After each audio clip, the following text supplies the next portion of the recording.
ঢাকাই সিনেমার চিত্রনায়িকা পূজা চেরি ক্যারিয়ারের প্রথম থেকেই দারুণ সব সিনেমা উপহার দিয়ে অল্প সময়েই দর্শকদের মন জয় করে নিয়েছেন তিনি। সামাজিক যোগাযোগ মাধ্যমেও বেশ সরব এই নায়িকা। মাঝে মধ্যেই নিজের মতামত কিংবা অনুভূতি শেয়ার করেন পূজা।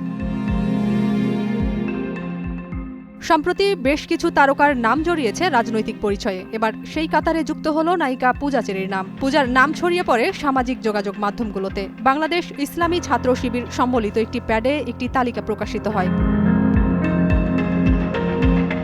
বাংলাদেশ ইসলামী ছাত্র শিবিরের কেন্দ্রীয় কার্যনির্বাহী সংসদ কমিটির তালিকায় আশ্চর্যজনকভাবে দেখা গেছে জনপ্রিয় চিত্রনায়িকা পূজা চেরির নাম। বিষয়টি নিয়ে সামাজিক যোগাযোগ মাধ্যমে তীব্র আলোচনা শুরু হয়।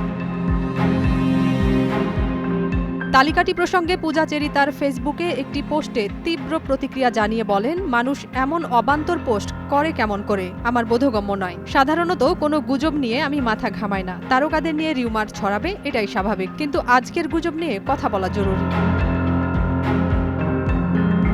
তিনি আরও লেখেন, এই গুজব শুধু গুজবের পর্যায়ে থাকলে বিষয়টি আলাদা ছিল, কিন্তু এখানে ধর্মের প্রসঙ্গ উঠে এসেছে। এটা করে সবাইকে অপমানিত করা হচ্ছে। এমন গুজব ছড়ানো একেবারেই উচিত নয়, যা জাতি, বর্ণ, ধর্মের উপর নেতিবাচক প্রভাব ফেলে।